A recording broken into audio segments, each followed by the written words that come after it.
నేను లోపలికి తీసుకెళ్తాను. ఓకే? అలాగే.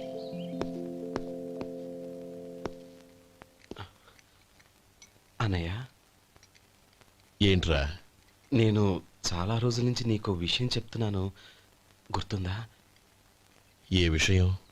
అదే అన్నయ్య, నేను ఓ అమ్మాయిని లవ్. ఓహో, లవ్ చేస్తున్నావా? ఆ విషయం నువ్వు నాకెప్పుడు చెప్పావురా? ఊళ్ళో అందరూ అనుకుంటుంటే నేను విన్నాను. సారీ అన్నయ్య, నీకు చాన్నాళ్ళుగా చెప్పాలనుకుంటున్నాను కదా, అందువల్ల చెప్పేశానేమో అనుకున్నాను. ఓహో, ఆ అమ్మాయి వచ్చిందన్నయ్య, బయట నిలబడి ఉంది. బయట నిలబెట్టడం ఏమిట్రా? లోపలికి తీసుకురా. అలాగే అన్నయ్య. ఏయ్, అన్నయ్య మంచి మూడ్లో ఉన్నాడు, రా. కమ్.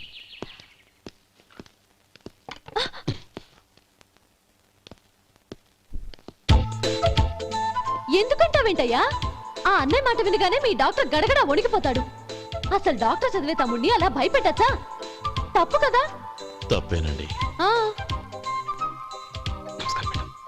నమస్కారం. అదేంట్రా, మనిషో పక్కనుంటే నమస్కారం ఇంకో పక్కన ఉంది? అది మర్యాద అన్నయ్య, మర్యాద.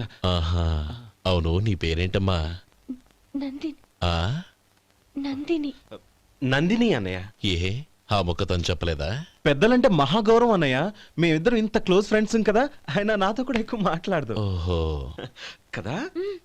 నాకు మీ డాక్టర్కి పెళ్ళవని, అప్పుడు అన్నయ్య సంగతి చెప్తాను. ఏం చేస్తారండి? ఏం చేస్తానా? సంవత్సరం తిరగకుండానే కవల పిల్లల్ని కని వాళ్ళ అన్నయ్య చేతిలో పెడతాను.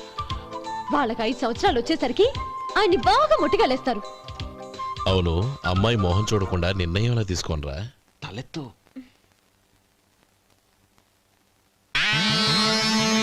ఏం చెప్తా? అదేనండి, నందిని గారు వచ్చి వెళ్ళారని చెప్తాను. గుడ్, పైకొస్తావు. ఈయన మీ అన్నయ్య? అవును. నందిని, ఏమైంది? ఎందుకు ఏడుస్తున్నావు? ఈయన మీ అన్నయ్యని తెలియక తెలియక హాస్పిటల్ దగ్గర మర్యాద లేకుండా దురుసుగా మాట్లాడాను. ఆయన ఈ పెళ్లి ఒప్పుకోరు. ఊరుకో, అలాంటి చిన్న చిన్న విషయాల్ని మా అన్నయ్య పట్టించుకోడు. అయినా నేను కన్విన్స్ చేస్తాను కదా. ఆయనకంత అవమానం జరిగాక ఎందుకు కన్విన్స్ అవుతారు? చూడు, నువ్వు వేరే పెళ్లి చేసుకొని నీకు పుట్టబోయే బిడ్డకు నా పేరు పెట్టుకో. ఏంటో మాట్లాడు. నేనే నుయ్యగుయ్య చూసుకుంటాను. అదిగో ఆ చూపు చూడు, ఆ చూపు ఒకలా ఉంది. నందిని, నా మాట విను ప్లీజ్. నందిని, శేఖర్, ఆ అమ్మాయి చెప్పింది నిజమే. తనని ఎప్పుడైతే హాస్పిటల్ దగ్గర చూశానో అప్పుడే నేను నిర్ణయానికి వచ్చేసాను. విన్నావా? నేను చెప్పానుగా, ఆయన ఆల్రెడీ ఓ నిర్ణయానికి వచ్చేసారట. ఇక నేను వెళ్తాను. అలాగే వెళ్ళు. వెళ్ళి ఈసారి వచ్చేటప్పుడు మీ అమ్మా నాన్నల్ని తీసుకురా. ముహూర్తాలు ఎప్పుడు పెట్టుకోవాలో నిర్ణయించుకుంటాం. అర్థం కాలేదా? నువ్వే మా వాడికి సరైన జోడి.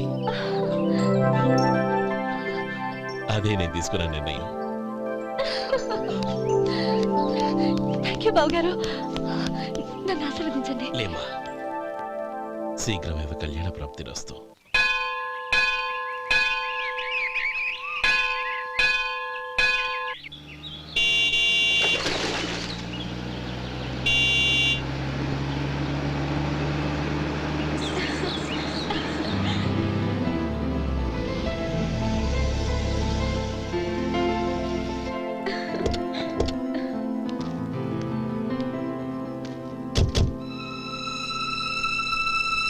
రామ్మా.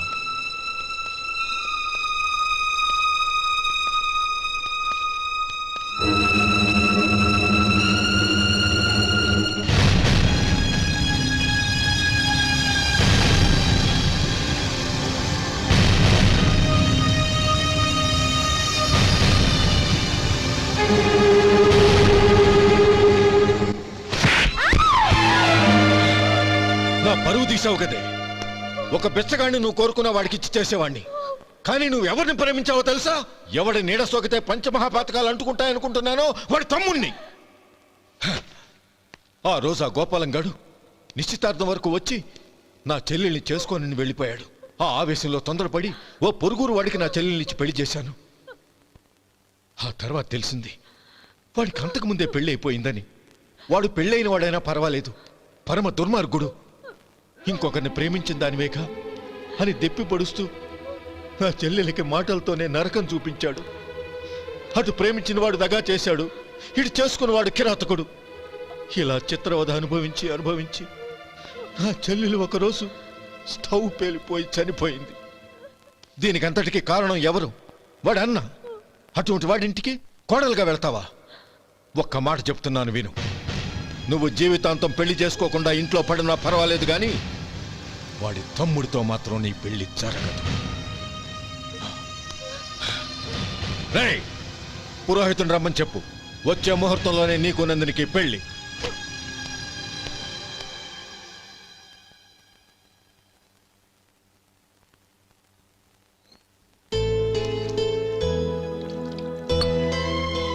ఒరే, అదేంట్రా ఒక ముద్దైనా తినకుండా చేయగడిగేశావు?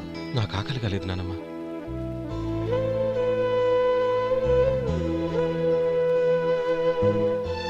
ఆ అమ్మాయి చాలా మంచిది, చదువుకున్న పిల్ల, మనందరికీ బాగా నచ్చింది. కానీ ఆ లక్ష్మీపతి గారి గురించి ఆలోచిస్తేనే నాకు భయం వేస్తోంది.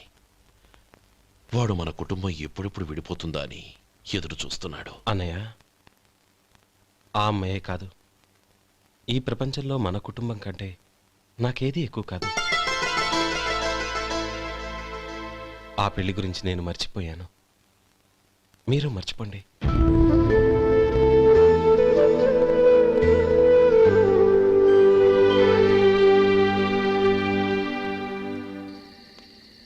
శేఖర్, నువ్వా?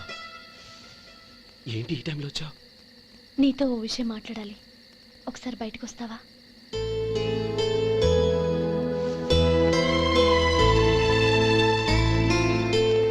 ఏంటి సూట్ కేసుతో వచ్చావు? శేఖర్, మా నాన్న నాకు వేరే పెళ్లి చేయాలని చూస్తున్నాడు. అందుకే నేను నిర్ణయానికి వచ్చాను. మన ఇద్దరం ఎక్కడికైనా పారిపోదాం. చూడండి, ఈ టైంలో నిన్ను నన్ను మా అన్నయ్య చూసాడంటే బాగోదు.